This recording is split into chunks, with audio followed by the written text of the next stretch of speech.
Di muslimin muslimat hadirin hadirat yang dikasihi, pada malam ini kita sambung pengajian kita. Kita menggunakan kitab Mabahis fi Ulumil Quran. Mabahis fi Ulumil Quran yang telah diterjemahkan ke dalam bahasa Melayu dengan tajuk Cara Mudah Memahami Al-Quran. Dia mengandungi kaedah-kaedah asas untuk memahami ayat-ayat suci Al-Quran sepanjang zaman. Karya seorang ulama Mesir yang bernama Syekh Manna Khalil Qattan yang telah meninggal pada tahun 1995, ulama Mesir. Diterjemahkan oleh Pustaka Jiwa. Dan pengajian kita yang terakhir ialah pada 1 hari bulan 11 yang lalu, pada muka surat 34 di bawah itu. Hari ini kita akan masuk perbezaan di antara hadis qudsi dengan hadis nabawi. Kita cuba ingat-ingat balik apalah yang kita belajar pernah lepas ni kan. Ingat-ingat lupa balik. Kita berada pada bab yang kedua, tajuk nama dia Al-Quran. Tajuk yang kedua tentang Al-Quran.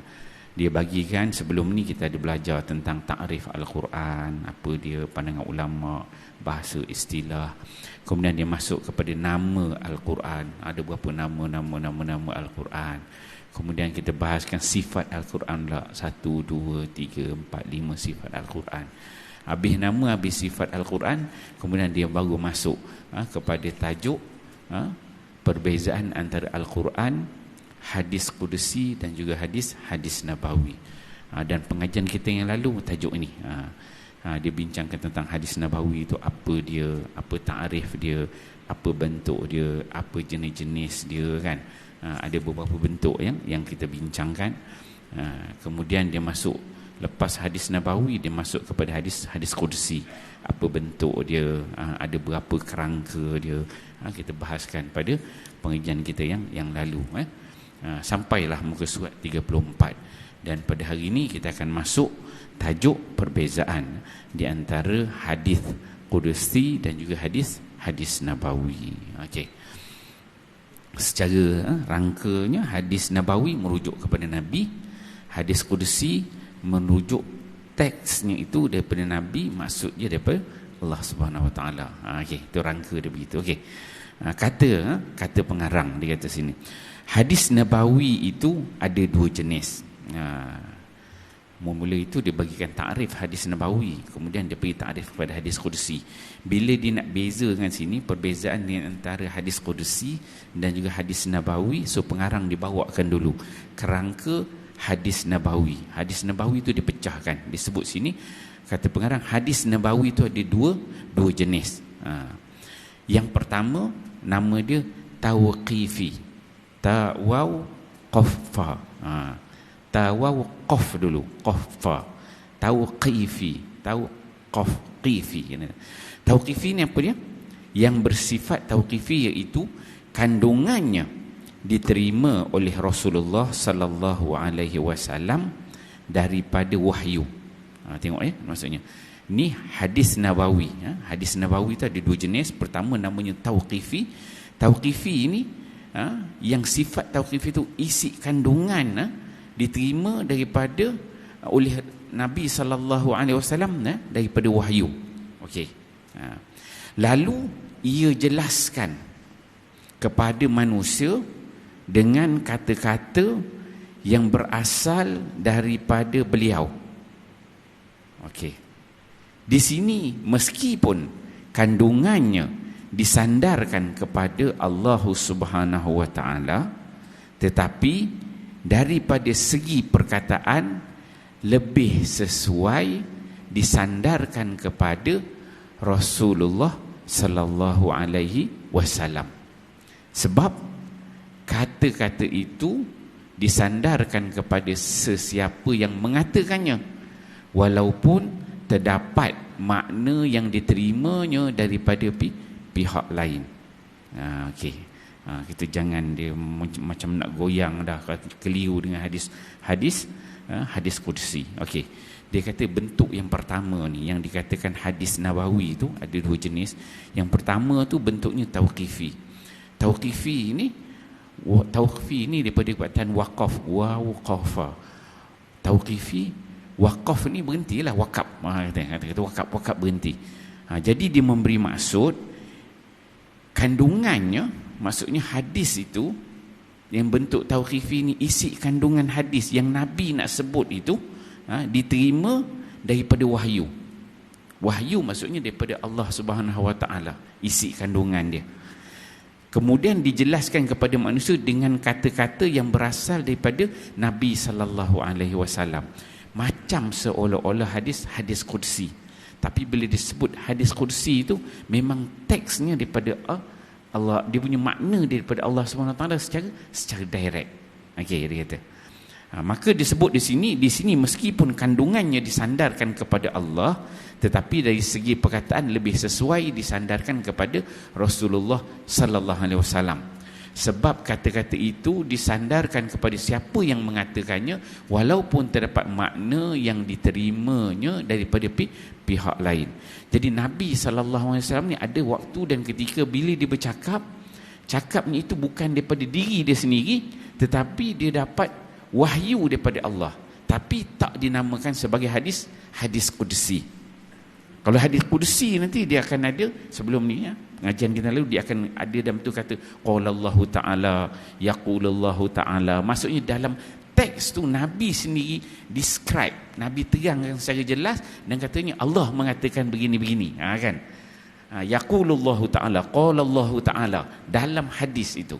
Tapi ini tak kata-kata Nabi, tetapi Nabi itu dia dapat direct wahyu daripada Allah Subhanahu Wa Taala. Itu jenis yang pertama yang namanya tauqifi. Jadi kita kena ingat qaf dulu, ta waw qafa, tauqifi. Sebab satu lagi dekat juga nama dia. Jadi yang ni bentuk dia ta waw qafa, waqaf berhenti. Maksudnya maknanya tu terhenti dengan wahyu daripada Allah Subhanahu Wa Taala. Okey bagi kita tengok yang kedua ni. Sebab dia dekat-dekat je bunyi dia. Kemudian yang kedua dia kata, yang lain ialah taufiqi. Taufiqi. Ini ta waw fa qaf. Yang pertama tadi ta waw qaf fa. Qaf dulu baru fa. Yang kedua ini ta waw fa qaf. Fa dulu baru qaf. Kan dekat-dekat tu boleh rasa macam pening pula rasa dia kan. Kan? Tauqifi, taufiqi. Dekat-dekat je kan, mana satu ni dah bolok kan. Okey, kita baca dulu. Betul kan, kita adjust bagi alignment dia cantik lah kan, yang goyang kita jalan kan. Okey, kita baca dulu, tengok aja dia kata. Yang lain, maksudnya yang kedua ialah taufiqi. Yang bersifat taufiqi iaitu yang disimpulkan oleh Rasulullah sallallahu alaihi wasallam menurut ijtihad beliau terhadap Al-Quran. Dia kata apa dia punya taufiqah tadi, simpulan Nabi simpul sendiri, Nabi keluar ijtihad pada diri dia sendiri tentang apa? Tentang Al-Quran. Maksudnya Nabi sendiri dia berikan pandangan dia, ijtihad dia. Maksudnya tak ada dekat sini elemen wahyu, memang Nabi sendiri dia idea dia sendiri. Kita tahu Nabi itu wama yantiqu anil hawa in huwa illa wahyun yuha. Nabi itu tak bercakap saja-saja gitu je ikut hawa nafsu, tak. Nabi itu dibimbing oleh wahyu. Umumnya begitu. Tapi bila kita belajar ni, kita pergi deep, dia akan pecah lah satu-satu bentuk-bentuk tu supaya kita kenal, kita faham. Kalau yang tadi dikatakan tauqifi itu memang Nabi cakap, tapi kontennya itu wahyu daripada Allah Subhanahu Wa Taala. Yang kedua ni Nabi yang namanya taufiqi, Nabi simpul dengan ijtihad Nabi sendiri yang berkaitan dengan Al-Quran. Jadi fungsi Rasul sallallahu alaihi wasallam adalah menjelaskan, menerangkan Al-Quran atau mengambil istimbat, keputusan. Istimbat ni dengan keluar hukum lah.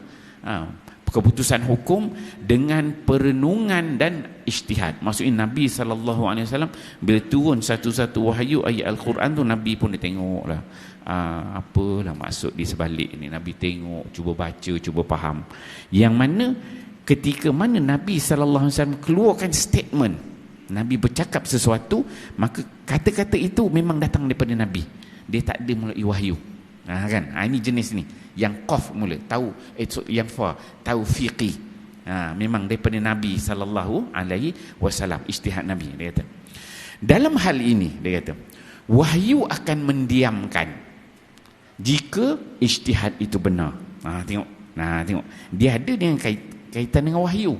Tapi jenis macam ini, yang fa dulu tu, taufiqi ni, dalam hal ini bila Nabi sallallahu alaihi wasallam berijtihad, tengok, baca, faham ayat Quran tu, Nabi pun hurai berdasarkan kefahaman Nabi.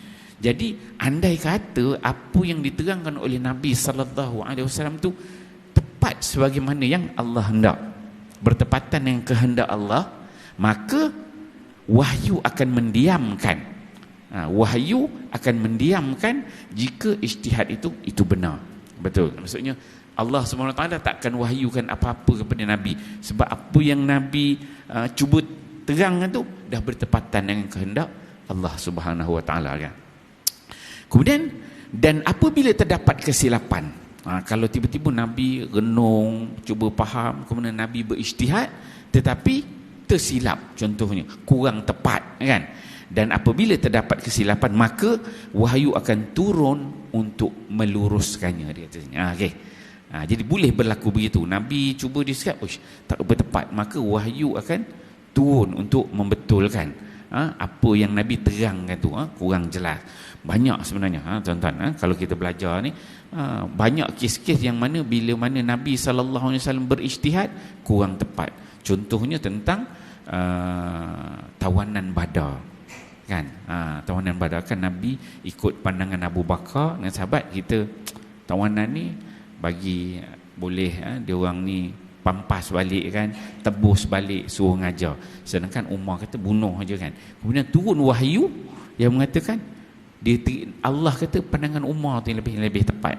Tapi dah lepas dah tu, okey dah, sebab Nabi dah putus. Tapi maksudnya begitu. Itu contohlah angkara dia. Dia kata contohnya dalam kes mengenai tawanan perang Badar. Dia kata hal ini kerana Rasulullah sallallahu alaihi wasallam mengambil pandangan Abu Bakar untuk menerima tebusan mereka. Lalu turunlah wahyu.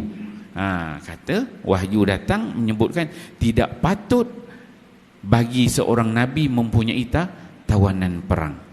Untuk Nabi ni sepatutnya dia tak perlu tawanan perang. Buat apa tawanan-tawanan? Sebab kalau kita bahasa kisah yang panjang dalam perang Badar tu, satu menang tu Allah Ta'ala bantu, Allah Ta'ala hantar dah malaikat ribuan malaikat hantar. Sebenarnya tawanan untuk perang ni tak ada nilainya. Allah Ta'ala nak bagi tahu tu, Allah Ta'ala boleh bantu lebih sakat tawanan perang tu, tak ada apa nilai. Sebab semua tu dengan bantuan Allah Subhanahu Wa Ta'ala menang itu. Jadi sebenarnya bunuh je selesai, gitu. Maksud itu. Sebagai kritik terhadapnya, yang pasti taufiqi ini bukan kalam Allah. Okey, jenis yang kedua ni kata pengarang, jenis taufiqi ni dia bukan kalam Allah. Bukan maksudnya daripada Allah Subhanahu Wa Taala, dia ijtihad daripada Nabi sallallahu alaihi wasallam. Okey. Kemudian daripada sini jelaslah bahawa hadis Nabawi dengan dua bahagiannya, yang tauqifi dengan ijtihad yang diakui oleh wahyu, itu dapat dikatakan bersumber daripada wahyu. Inilah intipati daripada firman Allah tentang Rasul kita Muhammad sallallahu alaihi wasallam. Walaupun dia ada dua jenis, satu namanya tauqifi, satu taufiqi, kan.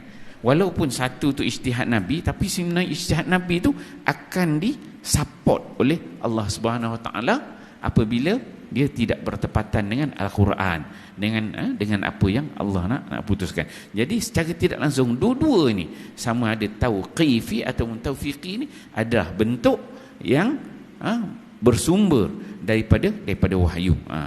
Jadi dibawakan ayat sini, pengarang dibawakan ayat wa ma yantiqu anil hawa in huwa illa wahyu yuha, dan ia tidak memperkatakan sesuatu yang berhubung dengan agama Islam menurut kemahuan dan pendapatnya sendiri. Segala yang diperkatakannya itu, sama ada Al-Quran atau hadis, tidak lain hanyalah wahyu yang diwahyukan kepadanya. Surah An-Najm ayat 3 dan 4. Kalau kita tengok teks ayat Quran ni, nampak macam seolah-olah tu semua tu yang Nabi sebut, kan? Daripada Nabi, kemudian setiap Nabi sebut sesuatu tu adalah wahyu daripada Allah Subhanahu Wa Taala. Banyak kes Nabi ketika mana nak perang Badar tu, nak parking dekat mana, kan? Sahabat dia tengok, bila Nabi kata okey kita berhenti kat sini lah, buka kemah kat sini, kan, buat semua. Sahabat jenis orang Badui, orang padang pasir yang banyak pengalaman ni, kan, dia tanya Nabi, ya Rasulullah, adakah ini wahyu daripada Allah ni suruh parking kat sini? Dia kata tak, aku punya pandangan aku. Dia kata, oh kalau gitu pada pendapat saya begini. Dia ubah gini. Tengok benda tu berlaku juga bila Nabi berhenti. Maksudnya Nabi yang putuskan, okey kita berhenti kat sini. Jadi sahabat pun tertanya-tanya, wahyu ke suruh berhenti sini? Sebab sahabat dah confuse. Sebab pada pandangan sahabat tempat ni kurang sesuai, tak strategik dari sudut peperangan. Orang nak serang kita senang, kita jauh dengan air, semualah sumber-sumber dari sudut strategi peperangan tu memang tak kena. Jadi sahabat tanya, ni wahyu daripada Allah ke? Tak, pandangan aku. Dia kata, kalau gitu Rasulullah, kita ubah. Kita ambil tempat yang begini, kelebihan dia begini, kita ambil sini boleh tengok musuh, sini kita ada sumber air begini. Nabi ikut pandangan para sahabat. Ada yang Nabi cakap begitu. Itu bukti dia. Tengok, banyaklah lagi kisah-kisah lain. Okey. Kemudian kata pengarang, hadis kursi itu maknanya daripada Allah Subhanahu Wa Taala. Hadis ini disampaikan kepada Rasulullah sallallahu alaihi wasallam. Kalau hadis kursi tadi maknanya direct daripada Allah Subhanahu Wa Taala. So hadis ini disampaikan kepada Rasulullah sallallahu alaihi wasallam dengan satu cara daripada beberapa macam pewahyuan. Yang namanya hadis kursi ini, wahyu yang sampai kepada Nabi itu macam-macam jenis. Yang ada yang tauqifi, yang ada namanya taufiqi tadi. Lepas tu ada yang ni disebut sebagai hadis kursi. Yang jenis hadis kursi ini merupakan, dia kata, salah satu bentuk wahyu yang diturunkan kepada Nabi sallallahu alaihi wasallam. Wahyu tu secara umum, semua benda-benda yang sebelum ni kita dah bahas ke tajuk wahyu, belum lagi, kan? Wahyu tu dia secara umum. Wahyu tu boleh juga wahyu kepada binatang, wahyu kepada pokok, ada jenis-jenis dia, kan? Wahyu tu secara umum. Kemudian kepada Nabi ada wahyu kepada Nabi, wahyu kepada malaikat, wahyu ini turunkan kepada binatang. Tu kita akan masuk tajuk tu nanti. Salah satu dia wahyu yang dinamakan hadis kursi ini. Okey. Tetapi lapasnya daripada Rasulullah sallallahu alaihi wasallam. Makna dia memang daripada Allah Subhanahu Wa Taala. Lafaz daripada Nabi. Inilah pendapat yang kuat. So pendapat ni yang dipegang, disandarkan hadis kursi. Penyandaran hadis kursi ini kepada Allah Subhanahu Wa Taala adalah isinya, intipatinya, bukan lafaznya, dia kata. Sebab seandainya lafaz hadis kursi itu berasal daripada Allah, maka tentu tidak berbeza dengan Al-Quran. So kata pengarang ni, kalaulah yang namakan hadis kursi itu dia punya lafaznya daripada Allah, maka dia sama dengan Al-Quran. Sebab Al-Quran itu lafaz dan juga maknanya daripada Allah Subhanahu Wa Taala, itu Quran. Tetapi hadis kursi ni lafaz daripada Nabi, makna daripada Allah Subhanahu Wa Taala. Jadi dia dah beza dekat situ, katanya. Gaya bahasanya pun akan tercabar. So kalau disebutkan hadis kursi ini, Quran bahasanya tinggi, dan Quran itu dia mencabar. Sifat Quran tu dia mencabar orang kafir Quraisy. Dia cabar, faktu bimithlihi. Allah Taala sebut, kalau kamu mampu, orang-orang kafir buat ayat seperti ini. Tak boleh satu surah buat satu ayat, tak boleh satu surah buat 10 ayat, tak boleh 10 ayat buat satu ayat. Allah cabar orang kafir buat begitu. Sedangkan hadis kursi dia tak ada tu. Sebab dia hanya makna, lafaz daripada Nabi. Dia kata gaya bahasanya pun akan mencabar. Kalau Quran, dia kata juga membacanya dia anggap sebagai ibadah. Dan kalau Quran baca, ibadah. Setiap satu huruf tu ada 10 hasanat, 10 ganjaran. Tapi hadis kursi tak ada. Dia tak ada kelebihan. Itu dia bezalah. So ada beza. Dia letakkan berapa beza tu? 1, 2, 3. Ada 3 beza. Dari sudut lafaz, dari sudut bahasa yang mencabar, Kemudian dari sudut kalau Quran tu dibaca sebagai ibadah, dia kata. Okey.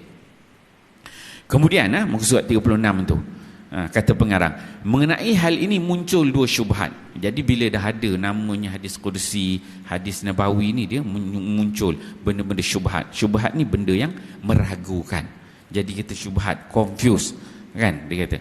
Pertama dia kata, hadis nabawi ini secara maknanya juga wahyu. Dia kata hadis nabawi secara maknanya juga wahyu. Lafaz pun daripada Rasulullah sallallahu alaihi wasallam. Tetapi mengapa tidak kita namakan juga hadis kursi? Dia kata. Jawapannya ialah kita memastikan bahawa hadis kursi itu maknanya diturunkan daripada Allah Subhanahu wa taala, kerana adanya dalil syariat yang menyandarkan kepada Allah Subhanahu wa taala, iaitu kata-kata Rasulullah, Allah Taala berfirman. So dia bezakan.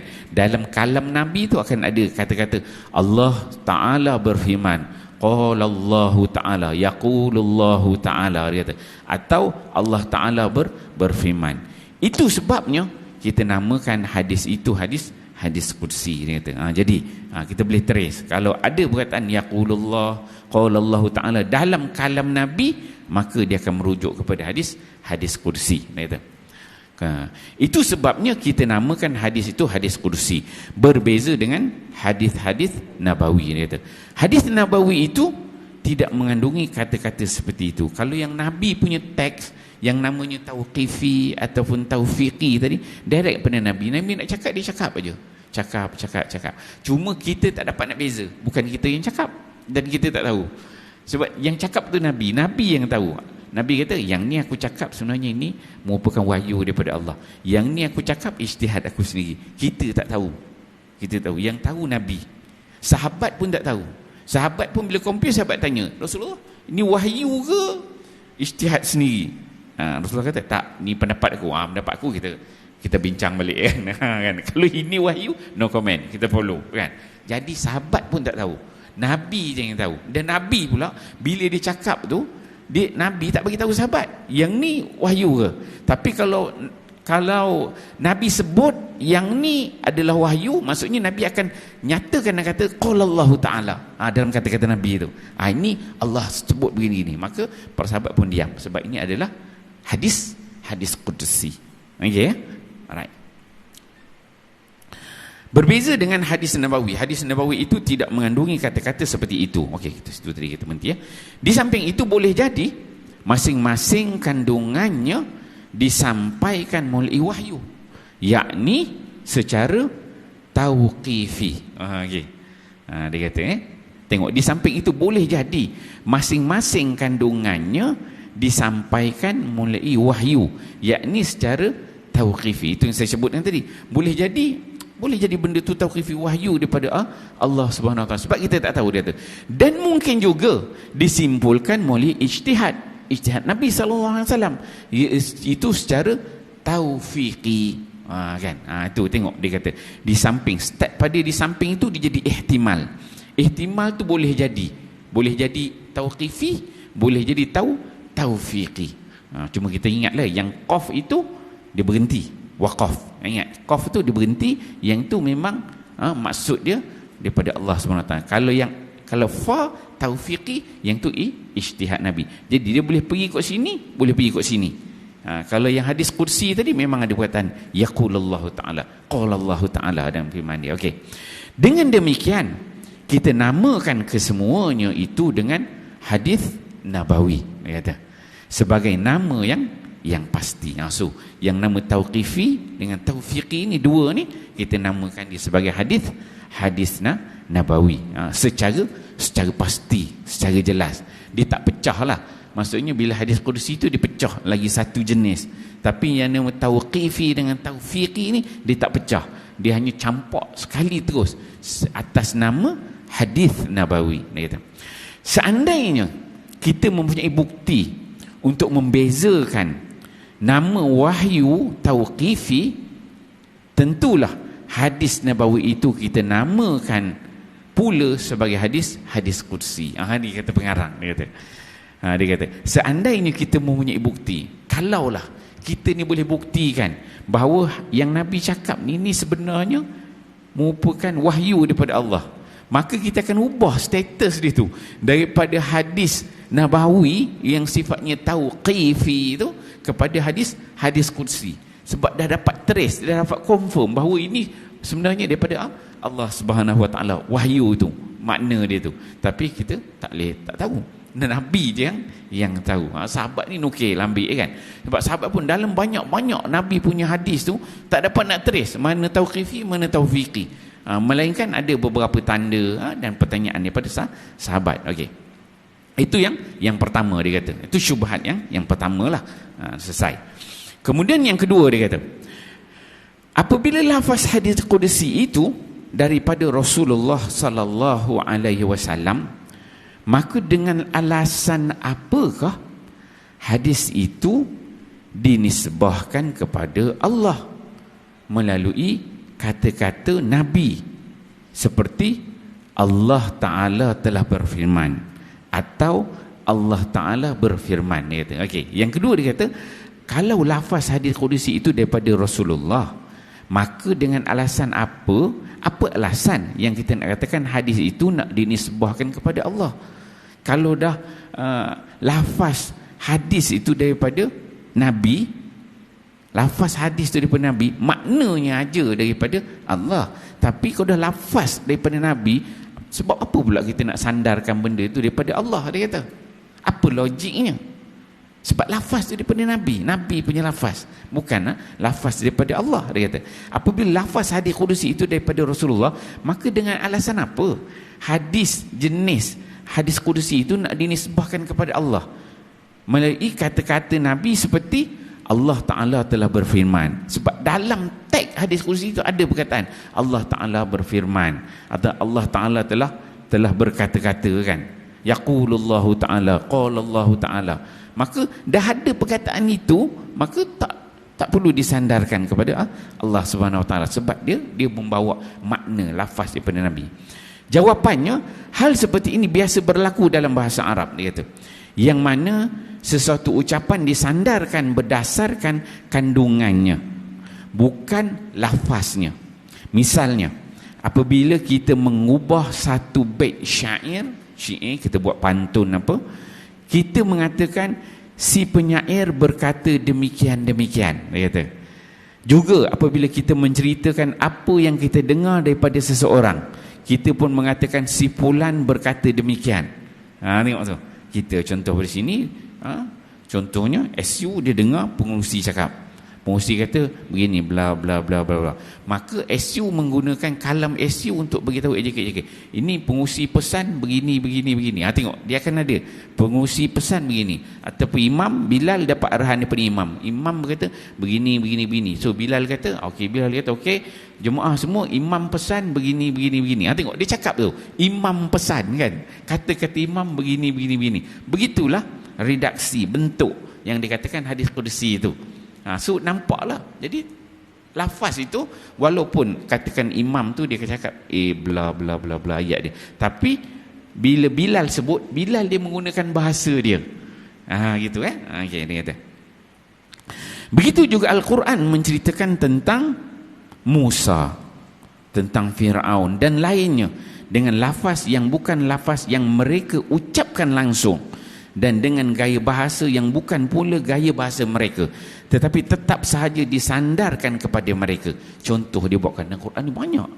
Quran ni banyak. Allah Subhanahu Wa Taala dibawa dalam Quran ni banyak teks hiwar. Maksudnya Firaun berkata begini, kemudian Nabi Musa berkata begini, wa iz qala Ibrahim rabbi ja'al hadza baladan amina. Doa Nabi Ibrahim kata gini, Nabi Ibrahim. Allah dalam Quran tu Allah bawa kan dalam bentuk lafaznya, lafaz daripada Allah yang Allah ceritakan. Nabi-nabi dia berkata begini. Tapi Allah yang bawa, yang sebutkan dengan bahasa yang begitu tinggi, bahasa Quran. Sebenarnya perbualan tu antara Musa dengan Firaun, antara Nabi Ibrahim dengan Namrud gitu. Tapi dia duduk dalam Quran. Kan? Okay, dia kata. So dia bawakan sini, dia bawakan sini contoh. Contoh apa? Daripada surah Asy-Syu'ara ayat 10 hingga 24 disebut sini. Auzubillahi minasyaitonirrajim. Wa idh nada rabbuka Musa ani'til qaumaz zalimin qauma fir'auna ala yattaqun qala rabbi inni akhafu ayyukadzibun wa yadhiqu sadri wa la yantaliqu lisani fa arsil ila harun wa lahum alayya dhanbun fa akhafu ayyaqtulun qala kalla fadhhaba bi ayatina inna ma'akum mustami'un fa'tiya fir'aun faqula inna rasulu rabbil alamin an arsil ma'ana bani Israel qala aklam nurabbika fina walida walabista fina min umurika sinin wa fa'alta fa'lataka allati fa'alta wa anta minal kafirin qala fa'altuha idza wa ana minadh dhalin fafarahtu minkum lamma khiftukum fawahaba li rabbi hukma wa ja'alani minal mursalin wa tilka ni'matun tamunnuha alayya an abadta bani Israel qala fir'aun wa ma rabbul alamin qala rabbus samawati wal ard wa ma bainahuma in kuntum muqinin. Tu teks Arab ayat Quran itu, tengok dia punya cakap tu. Maksud dia kata, dan ingatlah peristiwa apabila Tuhanmu menyeru Nabi Musa, hendaklah engkau mendatangi kaum yang zalim. Lalu kaum Fir'aun iaitu kaum Fir'aun, tidakkah mereka mahu mengawal diri daripada kemurkaanku? Tengok Allah buatkan ayat, tidakkah mereka mahu mengawal diri daripada kemurkaanku? Nabi Musa merayu dengan berkata, tengok, Nabi Musa merayu dengan berkata, teks tu teks Al-Quran, wahai Tuhanku, dia kata, sesungguhnya aku takut bahawa mereka akan mendustakan daku. Ayat Quran, tapi sebenarnya Nabi Musa yang bercakap itu, cerita Nabi Musa. Dan aku sempit pula dadaku serta tidak lancar lidahku, kata Nabi Musa. Oleh itu utuskanlah perintahmu kepada Harun supaya ia membantuku. Ayat ni ayat Quran, perbualan di antara Nabi Musa dengan Allah SWT. Ini minta hantar tu, tapi ayat tu Allah Ta'ala ubah, bagi dia jadi ayat Quran dengan bahasa yang tinggi, dengan level yang sepatutnya. Dan lagi mereka akan mengemukakan satu tuduhan jenayah terhadapku. Oleh itu aku takut mereka akan membunuhku. Allah berfirman, jangan fikir akan berlaku apa yang engkau bimbangkan itu. Oleh itu pergilah kamu berdua membawa mukjizat kami yang membuktikan kebenaran kamu. Sesungguhnya kami ada bersama-sama kamu mendengar. Maka pergilah kamu kepada Fir'aun, kemudian katakanlah kepadanya, sesungguhnya kami adalah utusan Tuhan sekalian alam, menyuruhmu membebaskan kaum Bani Israel mengikut kami. Fir'aun menjawab, tengok dia hiwar, bukankah kami telah memeliharamu dalam kalangan kami semasa engkau kanak-kanak yang baru lahir? Fir'aun jawab, bukankah kau ni Musa kecil, aku yang bela, kata Fir'aun kan. Tapi benda ni ayat Quran, perbualan itu, dia kata, serta engkau telah tinggal dalam kalangan kami beberapa tahun daripada umurmu, dan bukankah engkau telah melakukan satu perbuatan jenayah yang telah engkau lakukan, dan dengan itu engkau daripada orang-orang yang tidak mengenang budi. Nabi Musa berkata, so Nabi Musa jawab, tengok berlaku perbualan itu, aku melakukan perbuatan yang demikian sedang aku daripada orang-orang yang belum mendapat petunjuk. Lalu aku melarikan diri daripada kamu apabila aku berasa takut kepada kamu. Kemudian Tuhanku mengurniakan daku ilmu pengetahuan agama dan menjadikan daku seorang rasulnya, dan budimu memeliharaku yang engkau bangkitkan itu adalah kerana engkau telah bertindak memperhambakan kaum Bani Israel. Fir'aun berkata dengan sombongnya, dan apa dia Tuhan sekalian alam itu? Wama rabbul alamin. Ditanya Nabi Musa, wama rabbul alamin. Nabi Musa menjawab, dialah yakni Allah itu yang memiliki dan mentadbir langit dan bumi serta segala yang ada di antara keduanya. Kalaulah kamu mahu mendapat keyakinan dengan berdalil, maka inilah jalannya. So berlaku perbualan di antara Nabi Musa dan juga Firaun. Allah rekod dalam Al-Quran, tapi Allah rekod cerita itu dengan sebagai redaksi ayat Quran dengan bahasa yang cukup tinggi, dengan yang disusun oleh Allah mencapai level standard Al-Quran. Sedangkan sebenarnya benda tu pernah berlaku, dan Nabi Musa tu dia tak cakap dengan bahasa Quran tu ketika dia berdialog dengan Firaun, tapi Allah ubah dia dalam bentuk Quran. Itu yang dikatakan tadi. Dia katakan maka benda tu tidak pelik apabila kita membawa cerita. Bilal dia bawa cerita daripada imam, AJK bawa cerita daripada pengusi, dia menyampaikan cerita itu. Tapi Allah dia bawa cerita tu bagaimana Musa dengan Firaun berdialog di dalam Al-Quran. Okey, habis tu bawah tu disebut yang berpendapat bahawa hadis kursi itu wahyu dengan lafaznya menjadikan sebagai pembeza yang pasti antara hadis kursi dengan hadis nabawi. Kemudian perbezaan antara hadis kursi dengan Al-Quran Al-Karim ialah bahawa hadis kursi tidak memiliki unsur-unsur cabaran. So disebut balik. Apa nak bezakan pula? Tadi dah bezakan antara hadis nabawi dan juga hadis kursi, kan? Kemudian ditunjuk ke bawah ni yang nak membezakan di antara hadis kursi dengan Quran Al-Karim pula. Apa beza dia? Bahawa dia kata hadis kursi tidak memiliki unsur-unsur cabaran. Yang pertama, hadis kursi dia tak ada unsur-unsur cabar, dia tidak mencabar sebab dia merupakan lafaz daripada Nabi sallallahu alaihi wasallam. Itu yang pertama. Kedua, dia bukan mukjizat. Dia mukjizat dia kata. Hadis kursi dia bukan mukjizat, sedangkan Quran adalah mukjizat. Mukjizat ni maksud dia mukjiz, dia melemahkan. Ayat Quran tu di sini melemahkan bahasanya, ketinggian, semua aspek dia melemahkan, mukjizat. Dan ibadah dalam pembacaannya. Yang ketiga disebutkan kalau Quran ni baca dia jadi ibadah. Hadis kursi tadi tidak. Dan juga tidak adanya mutawatir. Hadis kursi dia tak ada sifat mutawatir, sedangkan Quran sifatnya mutawatir. Mutawatir tu dibawa daripada setiap tabaqat tu dengan orang yang ramai. Kita bagi laluan azan.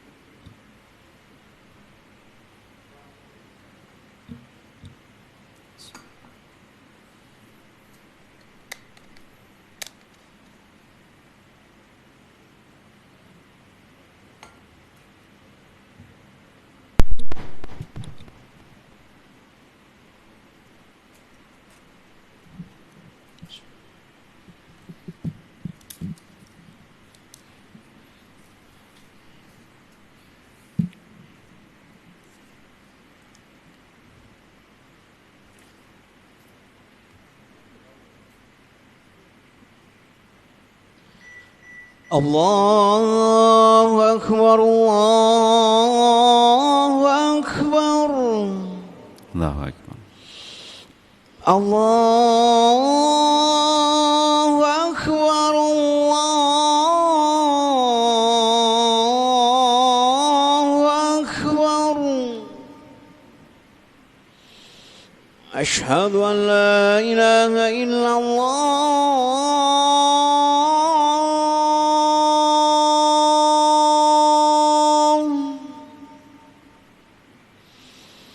أشهد أن لا إله إلا الله.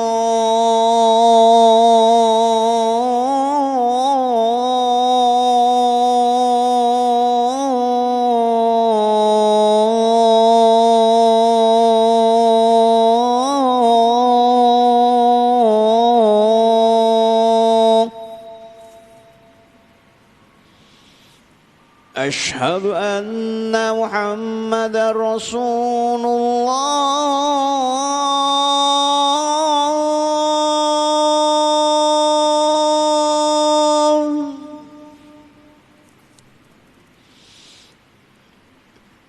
أشهد أن محمدا رسول الله.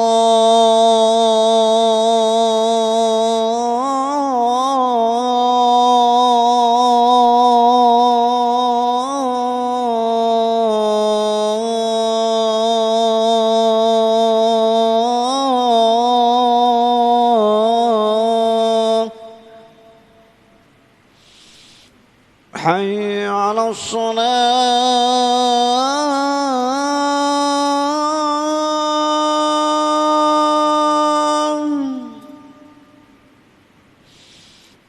حي على الصلاة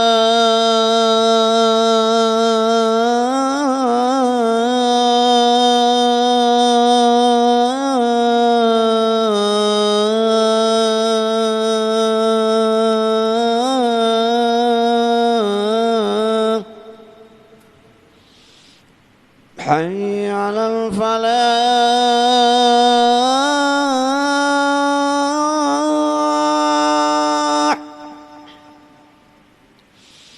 حي على الفلاح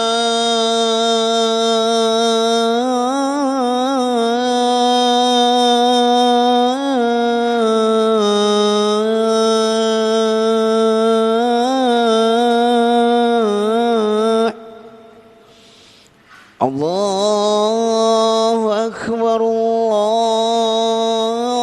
الله أكبر لا إله إلا الله.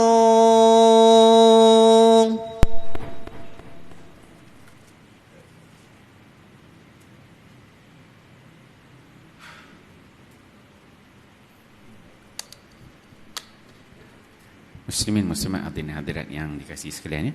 So kita habiskan bab ni sikit je lagi ni ya. So disebutkan kat sini dekat ujung ni dia bawakan balik ya. Dia ceritakan tentang perbezaan yang membezakan antara hadis qudsi dengan Al-Quran. Dia bawakan sini beberapa poin. Sebelum ni dia sebut dah pada pengajian kita yang lalu dia sebutkan. Satu dia kata bahawa hadis qudsi tidak memiliki unsur-unsur cabaran. Dia tidak mencabar. Hadis qudsi berbeza dengan Quran. Quran tu dia mencabar. Kedua, hadis qudsi ni dia bukan mukjizat. Sedangkan Quran tu adalah mukjizat. Yang ketiga, hadis qudsi baca bukan ibadah, tak ada pahala gitu. Adalah kebaikan kan, tapi dia tak sama macam Quran. Memang ada disebut dalam hadis 1 huruf 10 hasanat. Okey. Yang ketiga. Kemudian yang keempat dia kata tidak adanya mutawatir pada sebahagian besar periwayatannya. Beza. Hadis qudsi ni dia macam hadis nabawi yang namanya taufiqi tadi. Sebab hadis qudsi tu boleh jadi mutawatir, boleh jadi hadis tu sahih, boleh jadi hadis tu dhaif ke hasan ke. Tengoklah. Dia dah masuk bahagian hadis. Dia tak duduk dalam kategori Quran. Kalau kategori Quran tu kita katakan kalau Quran tu mutawatir. Mutawatir maksud dia apa? Mutawatir maksudnya diriwayatkan Al-Quran itu daripada satu generasi ke satu generasi dengan orang yang ramai yang mustahil mereka ini bersama-sama untuk mendustakan ayat tersebut. Itu ta'rif mutawatir dari sudut hadis gitu. Tapi kalau sudut Quran ni dia beza sikit. Quran kalau mutawatir dia mesti menepati 3 syarat. Itu disebut oleh Al-Imam Ibn Al-Jazari. Sebab disiplin ilmu dia beza. Orang hadis dia kata mutawatir itu ada ulama hadis dia kata 10 orang setiap level. Maksudnya zaman sahabat, tabi'in sampai itu kan 10 orang, ini 10 orang mirawat 10. So ramai itu mustahil mereka ni khotim untuk tipu, untuk dusta. Itu Quran. Itu level mereka. Ada kata 5 orang, ada kata 10 orang, ada kata 20 orang. So ulama-ulama hadis berbeza di sudut menentukan level mutawatir. Satu yang pertama, mula kita ambil surat beranak dia. Mutawatir ni mana surat beranak dia? Mutawatir ni sebenarnya dia bukan guna dalam hadis, dia tak guna dalam Quran. Surat beranak mutawatir ni dia datang pada ahli-ahli kalam.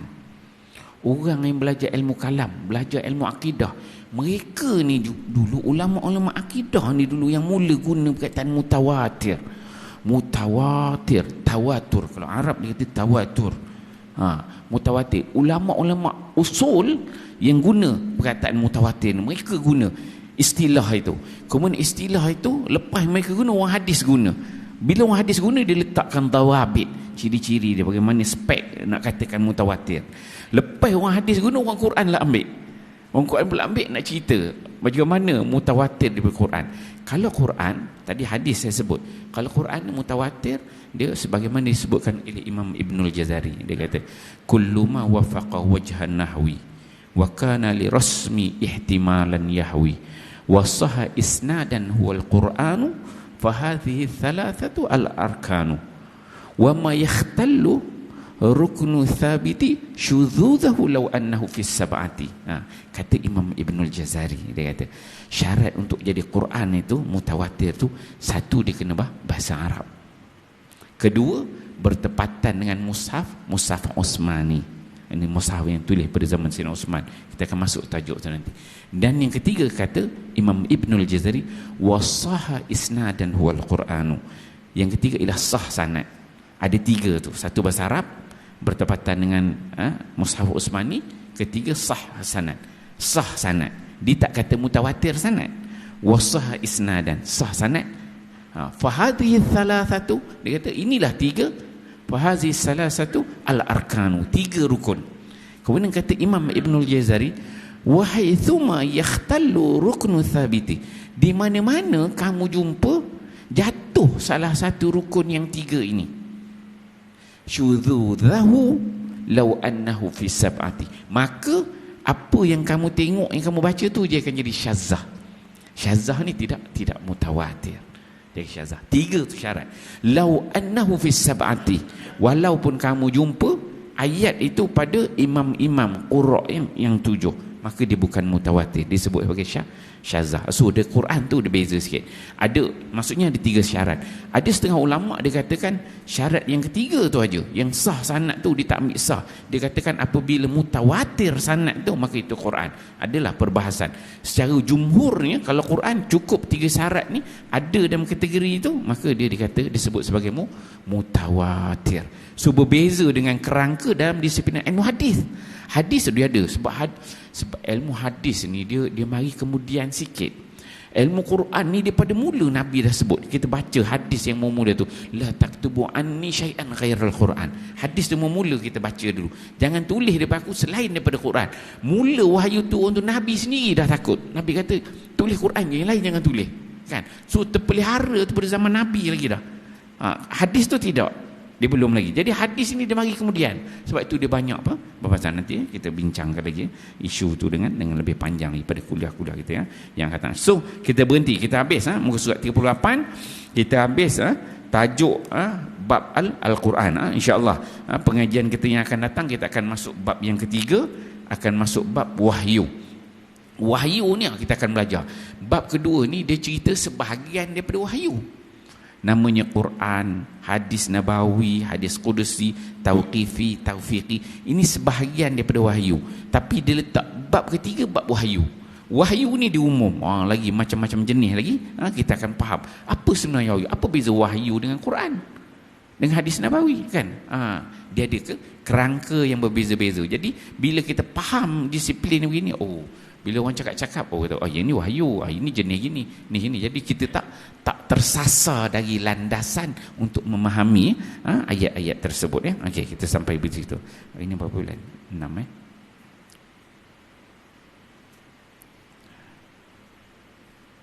A'udzubillahi minasyaitonirrajim. Bismillahirrahmanirrahim. Alhamdulillahirabbil alamin wassalatu wassalamu ala asyrafil anbiya'i wal mursalin wa ala alihi washabihi ajmain. Allahumma ij'al jam'ana hadza jam'an marhuma wa tafarruqana min ba'dihi tafarruqan ma'suma wa la taj'alillahumma fina wa la ma'ana wa la man yattabi'una syaqiyan wa la matruda wa la mahruma bi rahmatika ya arhamar rahimin. Rabbana